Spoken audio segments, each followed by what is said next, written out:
नमस्कार, विज्ञान जीव विज्ञान की क्लास में स्वागत है आपका। मैं हूं शिवशंकर गुप्ता। आज के इस अंक में हम बात करेंगे सेल यानी कोशिका के बारे में। तो चर्चा विस्तार से करेंगे, 3D एग्जाम्पल के साथ करेंगे। लेकिन सबसे पहले ये जानना आवश्यक है कि सेल कोशिका कितना महत्वपूर्ण है। तो सेल जो है यानी कोशिका जो टॉपिक है वो एग्जाम की दृष्टि से बहुत ही महत्वपूर्ण है, चाहे किसी भी प्रकार की एग्जाम हो, और खासकर तो प्रतियोगी एग्जाम की दृष्टि से बहुत ही इम्पोर्टेंट टॉपिक है। तो आइए चलते हैं, हम जानते हैं कोशिका के बारे में। सबसे पहले जानने का प्रयास करते हैं कि सेल यानी कोशिका वर्ड जो है वो कहाँ से लिया गया है। तो कोशिका यानी सेल जो वर्ड है वो लैटिन वर्ड है और वह कोसा से लिया गया है। और कोसा का मतलब ही होता है एलिटाइट रूम यानी सूक्ष्म कक्ष, यानी कोशिका जो होगा वह बहुत ही सूक्ष्म है। आइए अब बात करते हैं कि कोशिका की खोज जो है वह किसने किया। तो सर्वप्रथम कोशिका की खोज जो है वो 17वीं शताब्दी में 1665 ईस्वी में अंग्रेज साइंटिस्ट रॉबर्ट हुक थे, उन्होंने ही कोशिका की खोज की थी। और डिस्कवरी ऑफ सेल से संबंधित वीडियो जो है आपको इस चैनल पे भी उपलब्ध करा दिया गया है। बात करते हैं कि रॉबर्ट हुक ने किसे कोशिका कहा था। तो रॉबर्ट हुक ने सर्वप्रथम जब उन्होंने प्रयोगशाला में प्रयोग कर रहे थे तो उन्होंने मधुमक्खियों की छत्ती जैसी कुछ आकृतियां देखी थी और उन कक्षकों को ही उन्होंने सेल नाम दिया गया था। लेकिन एक बात उठ के आती है कि आखिर वो किस तरह की कोशिका थी, यानी किस तरह की सेल थी। तो वो जो सेल थी डेड सेल वॉल थी, यानी मृत कोशिका भित्ति थी। तो बात यह भी उठती है कि जब रॉबर्ट हुक ने डेड सेल वॉल की खोज की तो आखिर जीवित एवं मुक्त कोशिका की खोज किसने की होगी। तो जीवित एवं मुक्त कोशिका की खोज सर्वप्रथम जो है 1674 में यानी 1674 में ल्यून हॉक ने किया था। संसार में जितने भी प्रकार के जीव हैं सभी छोटी इकाइयों से बने होते हैं, जिन्हें हम क्या कहते हैं तो कोशिका कहते हैं। और प्रत्येक जीवधारियों का शरीर जो होता है वो कोशिका से ही बना होता है। जिस प्रकार ईंट किसी भवन की इकाई है, ठीक उसी प्रकार कोशिका भी सजीवों की यानी जीवधारियों, जब भी बात कर रहे हैं हम सजीवों तो जीवधारियों, और जीवधारियों की जब भी बात करते हैं तो उसका मतलब हुआ चाहे वो पौधा होगा, प्लांट होगा या एनिमल होगा। ठीक उसी प्रकार कोशिका भी जो है जीवधारियों के मूल संरचनात्मक एवं क्रियात्मक इकाई है।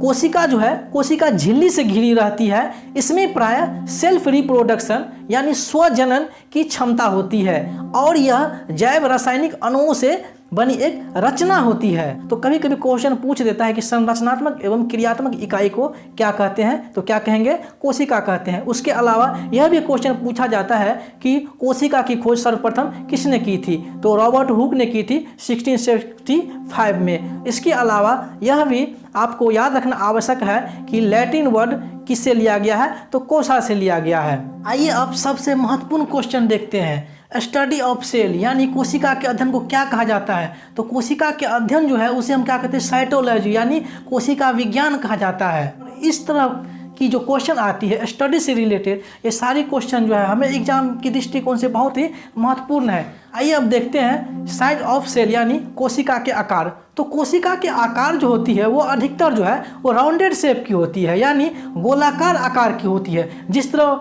बॉल की साइज होती है उसी टाइप की होती है, या क्यूबोइडियल यानी घनाकार होती है, जैसे हम लूडो की जो गोटी होती है उसी प्रकार की होती है। इसके अलावा वो पिलर की तरफ यानी स्तंभाकार होती है। अब स्तंभाकार किसे कहते हैं, तो स्तंभाकार उसे कहते हैं जो सीधा सपाट होता है, जिसमें ज्वाइंट नहीं होता है, वो सीधा खड़ा होता है, उसे हम क्या कहते हैं स्तंभाकार कहते हैं। इसके अलावा रॉड शेप्ड होती है, जैसे रॉड जो होती है सरिया होती है उस आकार की होती है, या इसके अलावा जो है वो ब्रांचेज यानी शाखित आकार हो सकती है, जैसे वृक्ष में डाली निकली रहती है, एक शाखा दो शाखा, उस प्रकार की हो सकती है। तो हम क्या देखें तो साइज ऑफ सेल में हम देखें कि अधिकतर जो है इसकी कोशिका के आकार जो है वो राउंडेड हो सकती है, या घनाकार हो सकती है, स्तंभाकार हो सकती है, लंबी हो सकती है, या शाखित हो सकती है। लेकिन ज़्यादातर सेल जो है यानी कोशिका जो वो अत्यंत सूक्ष्म होती है, जो हमें साधारण आंखों से दिखाई नहीं देती है। इसके लिए हमें क्या इसकी जरूरत होती है, इसके लिए हमें किसकी ज़रूरत होती है? तो एक डिवाइस यानी माइक्रोस्कोप यानी सूक्ष्मदर्शी युक्ति की आवश्यकता होती है। अब क्वेश्चन उठती है कि आखिर किस तरह की कोशिका होती है जो माइक्रोस्कोप से देखा जाता है। तो आपको स्पष्ट कर दूं कि जिसकी कोशिका सेंटीमीटर में होती है या इसके अलावा जिसका आकार 0.1 माइक्रोन यानी 1 मिलीमीटर की हजारवां कोशिका भाग वाली कोशिका जो होती है, उस तरह की कोशिका को माइक्रोस्कोप से ही देखा जा सकता है। और इस तरह की कोशिका के उदाहरण है माइक्रोप्लाज्मा गैलेक्सिटिकम जीवाणु होती है। अब बात करते हैं सूक्ष्म कोशिका किस में पाई जाती है। तो सूक्ष्म कोशिका जो है वह माइक्रोप्लाज्मा जीवाणु में पाई जाती है। अब इससे आगे देखते हैं जंतु कोशिका का आकार। तो जंतु की पेशी कोशिकाएं तथा जूट यानी पटसन जो होती है सन जैसे पौधे की कोशिकाएं जो है कुछ सेंटीमीटर लंबी होती है, जिन्हें नहीं देखा जा सकता है। अब अगर एग्जाम्पल की बात करूं तो जैसे आप लोग देखे होंगे मुर्गी के अंडे के अंदर जो है एक पीला कलर का होता है केंद्र में, जिसे हम क्या कहते हैं, पीत या यolk कहा जाता है। उसे हम नहीं देख पाते हैं। अब इसे हम कब देख पाते हैं? तो जब हम अंडे को उबाल देते हैं तब हमें स्पष्ट रूप से वो दिखाई पड़ता है। अब बात करते हैं आखिर अंडे के अंदर में जो पीला पदार्थ होता है जिसे हम पीट या yolk कहते हैं क्या है? तो पीट या yolk जो है एक प्रकार की कोशिका ही है। यह सफेद एल्यूमिनियम से घिरा होता है।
और जंतु कोशिका के आकार की जब भी बात होगी तो बड़ी कोशिका के आकार की भी बात होगी।